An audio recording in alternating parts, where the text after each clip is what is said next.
Welcome everyone to the Sitrep podcast, your forward operations base for all things military and historical wargaming. I'm your host, Risky Jim, and today we are shifting gears a little bit to start a short series of wargames and discussions commemorating the 80th anniversary of Operation Husky, the Allied invasion of Sicily in July and August 1943. The invasion of Sicily was considered by some to be the natural progression of Allied strategy in the Mediterranean theater. With the British Commonwealth victory at the Battle of El Alamein and British and American landings at Operation Torch, followed by the Tunisia campaign, the Allies had finally driven the Italians and their German allies completely out of North Africa.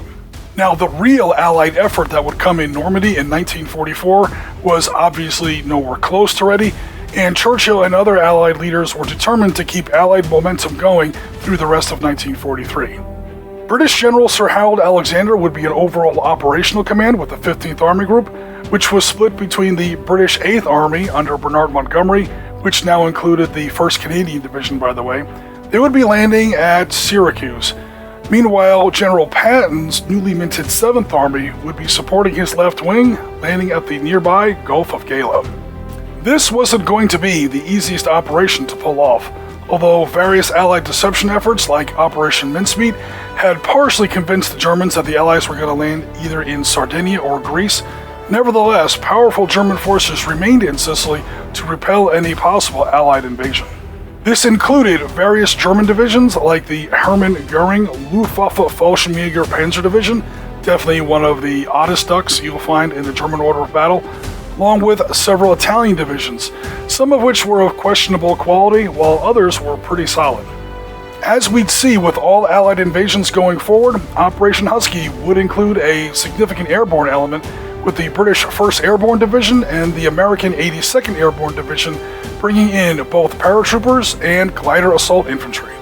Today we're looking at operations of the American 82nd Airborne Division, which did not go smoothly, to put it mildly. Elements of the 505th Parachute Infantry Regiment under Colonel James Gavin were supposed to land about 20 miles northeast of the 7th Army's bridgehead at the Gulf of Gela to protect those landing zones from incoming German reinforcements.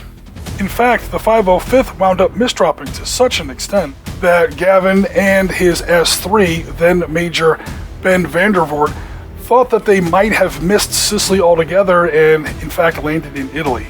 Once they got their bearings, they gathered what men they could and headed down Highway 115 toward the Gulf of Gela, where they would eventually meet up with elements of the 180th U.S. Infantry Regiment, 45th Infantry Division, which had landed at Gela and were now pushing inland. Picking some good high ground at Biazzo Ridge, Colonel Gavin sighted some captured 75mm guns and prepared to defend this American bridgehead as it continued to expand and develop. Colonel Gavin wouldn't have very long to wait because powerful elements of the Herman Göring Luftwaffe Fallschirmjäger Panzer Division, I'm just going to let that sink in for a second, were already driving towards Biazzo Ridge with Tiger heavy tanks in the lead.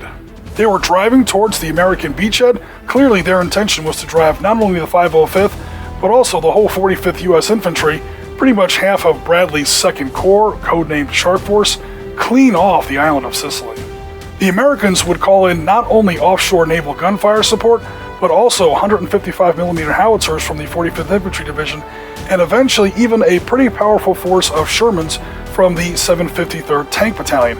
All this setting up a battle that would eventually earn Colonel Gavin the Distinguished Service Cross. This is the battle that we're recreating with Mark Ritchie's tactical combat system in 15mm. It's me and Ron commanding the Germans, and our mission is to break through toward the American beach at Gela, or at the very least put it under a sustained self-propelled artillery bombardment. John and Tom, meanwhile, are dug in with the Americans, trying to hold us back with elements of the 505th Parachute Infantry Regiment and the 45th Infantry Division, including Shermans of the 753rd Tank Battalion.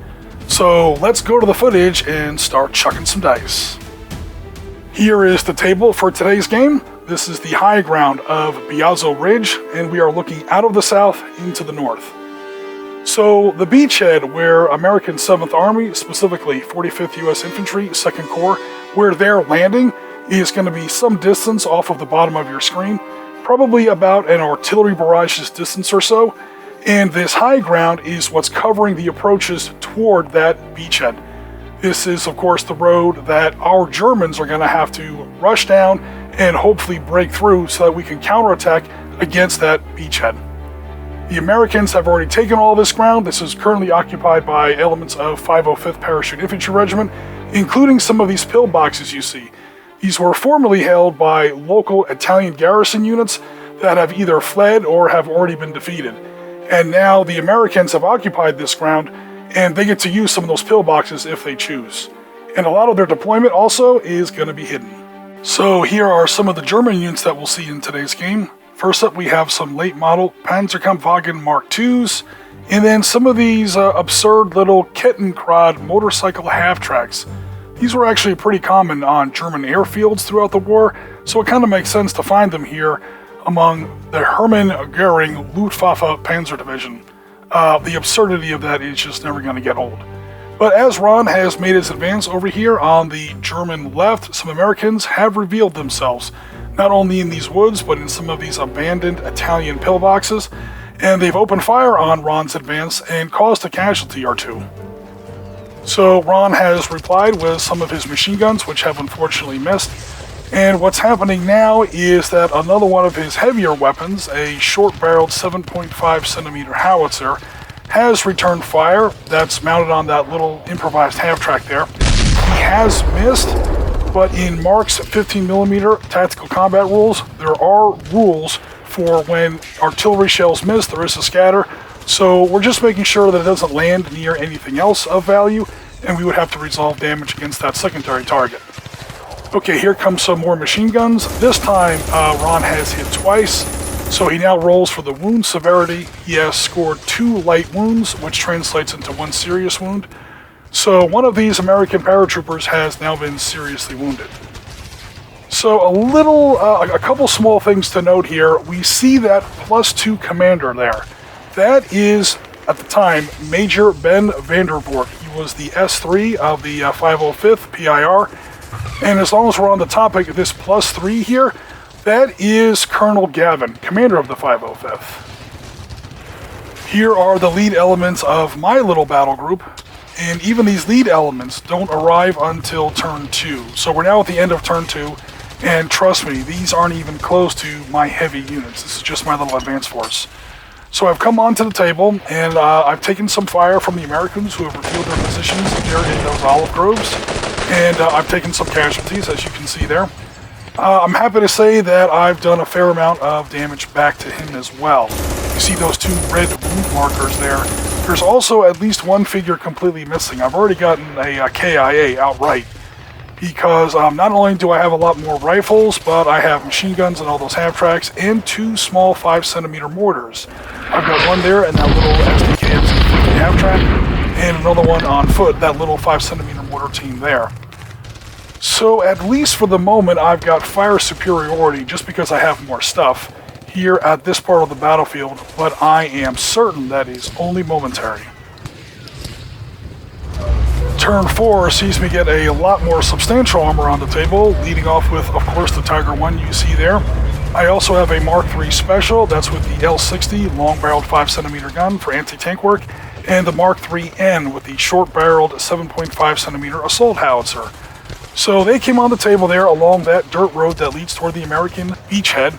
And what we're trying to do here is find, fix, pin down, hopefully destroy Gavin with that +3.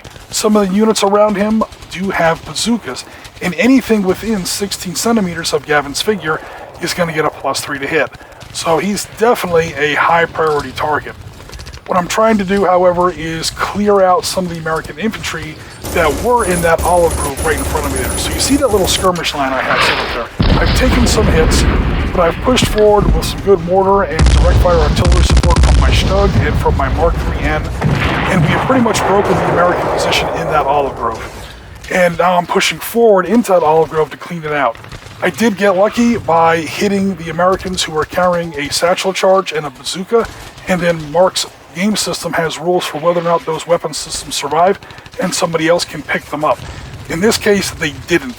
So we're doing pretty well so far.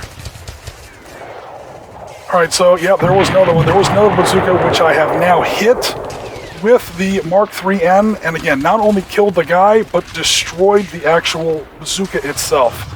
Because what can happen in this game is the guy can go down, but if the weapon itself survives, another rifleman can run up with that bazooka, pick up that bazooka, and that bazooka is back in the game. And again, he's right next to Colonel Gavin, so he's going to get that +3 modifier to hit. That makes a bazooka practically an 88, at least as far as accuracy goes. Getting through Tiger armor, however, is going to be another story, but I don't want to chance it. Over here on Ron's side of the table, he's doing a pretty good job with a screening advance. He can't really win the game. This is kind of a support role because he's not really near the breakthrough road. And, oh, what's going on here? One of those Mark IIs is burning. Ron, what's going on, dude? Every tank we lose is a victory point for the enemy. Ron politely reminds me that he doesn't get to select what targets his opponents are shooting at, so, okay, touche, I guess. But he's tying down American positions on this end of the table, so I certainly can't complain. So with those 2 bazookas and demolition charge eliminated off the table, no great tactical acumen on my part, I just selected the right targets and got lucky on the die roll. My Tiger's advancing until he takes some 75mm surprise fire out of that bunker. So he doesn't have to worry about shooting through that olive grove because he's on high ground there. It's a short-range shot, and the Tiger is considered a large target. Nevertheless, John's howitzer misses. So thank you once again to John's terrible dice rolling. I'm not going to lie, John is really getting hammered with some bad luck, at least in the opening turns of this game so far.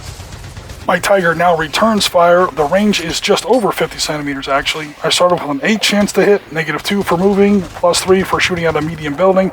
That leaves me with a 9 on a D20, which I easily score a hit. Then I roll for damage, and I score a 6. I get to subtract either 5 or 10 from that roll because my 88mm gun is stronger than the concrete from which that pillbox is constructed. So, long story short, take your first shot. That pillbox is toast. There was a 75mm pack gun and 3-man gun crew in that pillbox. They are there no more. Meanwhile, my Mark IIIs are going to take some long-range suppressive fire way down the field because Gavin is still down there. And with Colonel Gavin's +3, anything he has is dangerous. And on top of that, here come American reinforcements. Oh my god, I thought I just about had that road open and clear, and now it looks like the 1st Shermans of 753rd Tank Battalion are showing up. Meanwhile, that Stuart is already brewed up. That wasn't me, by the way. That was my teammate Ron, who, with a 3-point shot, draining it from all the way downtown, scored a long-range shot and killed him for me. So hey, thanks for the assist, Mr. Ron. Turn 7 sees 2 more Tigers arrive for the Germans, along with another one of those Mark III escort tanks, for lack of a better term. My lead Tiger, meanwhile, has advanced, fired, and missed, and ironically, the kill this turn was scored by this humble little Mark III escort tank with a 75mm heat round. That's really what these Mark IIINs that were attached to the Tiger battalions were really supposed to do, was to escort the Tigers. And wait a minute, more Shermans have arrived on the side of the table? You know what? I guess I can't be surprised. Shermans are about like cockroaches. If you see one, you know there's 100 more. And I'm hardly going to complain about obscenity of tank strength while literally rumbling down the road with 3 Tigers. So, more Shermans, that's fine. We've got plenty of 88 ammunition aboard those Tigers. Bring them on, John. I'll just keep lighting them up for you. Meanwhile, next turn, Ron is going to bring aboard this Hummel self-propelled artillery vehicle. That's a 15-centimeter howitzer. And his spotter vehicle that Mark built literally the night before. So you see that periscope on the top of the tank. It's not a submarine. He is going to be spotting targets way off the table where 45th U.S. Infantry is still coming ashore at Gela Beach. And long story short, take your second shot. We get a scenario victory point for every turn that Hummel is directing long-range off-board artillery fire down onto the beachhead where 45th U.S. Infantry is still coming ashore on Gela Beach. So, Mr. Hummel, we're glad you're here. Time for you to punch in and get to work. Just as I was starting to look impressive with my phalanx of 3 Tigers, here comes an American 6-inch shell from a light cruiser, probably 8 to 10 miles offshore, and lands right on the roof of not only a Tiger, but my Tiger commander. I'm not going to lie, it's pretty disappointing to lose a Tiger to blind luck like that, But to be fair, it's about time John finally called a break. This game was almost becoming embarrassing as far as the luck balance goes. What he's lacked in luck, he's making up for in Shermans. Good grief. More and more American reinforcements are coming onto the table, including another bazooka gunner, who is more dangerous than he looks because, again, he's next to Colonel Gavin with that +3 bonus.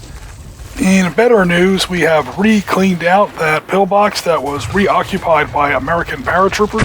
We had a little bit of a firefight there, which I won in part thanks to the support fire coming from that little fire base I have there with the Stug and the Mark IIIN. Meanwhile, way over here on the other side of the table, the Hummel has now opened fire. So we're going to track his rounds of fire with that little red hoofball that you saw there. There's his little spotter submarine tank, we're going to call him, just to be funny. So the victory conditions are, we get a victory point for every turn that Hummel sends around down onto the American invasion beaches, way off the southern end of the table. Meanwhile, they get a victory point for every tank that they destroy. So again, if I get a tank off that road, it's a moot point. We win automatically. But if I fail to do that, it's going to come down to those all-important victory points.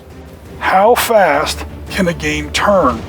You see where 2 more of my Tigers are burning. In fact, all 3 of my Tigers are now in flames because we rumbled up the road and got into a shootout with some Shermans. Tigers versus Shermans, I should be okay there. But then one Sherman scored a 2 on his D20 damage check and shot through the Tiger armor. Then a bazooka scored a 1 on the D20 and shot through the front glacis armor of another Tiger. I also lost a Mark III there at the bottom of your screen. All this pretty much happened in the space of 1 turn. So, long story short, take your 3rd shot. It looks like Little Miss Lady Luck went from squirming on my lap and whispering sweet nothings in my ear to stabbing me in the side of the neck with a rusty K-bar. Hey, it happens. Suffice it to say, this game has now radically changed direction. Once I lost my 3 Tigers, along with some other tanks, it just was no longer feasible that I was going to be able to effect a breakthrough down that highway and onto the American beachhead. Especially with all the Shermans showing up, more bazooka gunners, Colonel Gavin is still there with his +3 bonus, some more pack howitzers are becoming revealed. Yeah, it just wasn't going to happen. So for a second there, I'm thinking, well, we lost the game. Then I remembered the victory conditions, so I started to fall back. That Stug is now out of line of sight. He's behind a swell on the ground you might not quite be able to see there. We then have that Mark III behind my own smoke screen I called in. That Mark III is behind some woods and that building. And we're getting ready to take reaction fire in case one of Tom's Stuart light tanks decides to make a mad suicide run against our Hummel. And there he goes. So, alright, both sides are playing for victory conditions now. As he crosses that open ground, we're going to take our reaction fire. Of course, both of my reaction shots missed, because of course they did. The good news is that Stuart had to take a double movement order in order to get that close to the Hummel. So he's not able to shoot that last turn. Now we're starting the very last turn of the game. Everyone's on reaction fire. Ron's going to take that react shot. I'm going to take that react shot. I'm going to take another react shot. We're going to kill that friggin' Stuart. Unfortunately, now the Stuart is also in range. He gets to take react shot as well. Everyone's shooting at once. We're definitely going to kill that Stuart, but he's probably going to take out the Hummel. Meanwhile, John is maneuvering against my wing, which means I might lose a tank. Alright, so we're in the very last turn of the game, and the way the points have currently balanced out, if they kill the Hummel and knock out one of our tanks, the game is a draw. So he scored 2 hits. The rate of fire on the 37mm is 2. And of course, on damage, he rolls a 1 and a 2. American luck in the tail end of this game, especially when it comes to damage rolls, has been kind of crazy. I'm not going to lie. So the Hummel is now down. We did not get the last point for the last turn of artillery fire on 45th U.S. Infantry at Gela Beach. Okay, so now we just have to not lose a tank, and we still win by 1 point. Alright, so John does have a shot on one of my tanks. He needed a 6 to hit. It was a 4, and then it rolled onto an 18. It came down that close. And, okay, that Mark III just barely got missed there. Now he's got another tank we have to measure to see if he has a shot on this as well. The question is, you're only allowed to shoot through 3 centimeters of woods, and the laser there is showing a lot more than 3 centimeters. So by the grace of a couple centimeters, a couple degrees of angle, a dice that rolled from a 4 to an 18, it looks like we are going to walk away with a 1-point win. So, wow, that was really, really close. That was a well-fought game, I'm not gonna lie. And let's be clear, it came down to a 1-point victory for the Germans because I picked the right time to turn around and run away.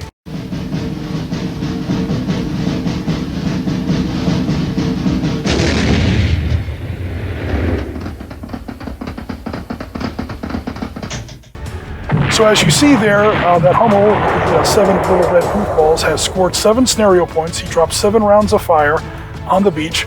We lost 2 tanks there, so that's 7-2. All 3 Tigers brings it to 7-5. And one of my Mark IIIs, boom, 7-6. So yeah, that was the score, 7-6, German victory. Really well fought game. Again, it came down to the last point, came down to basically the last die roll.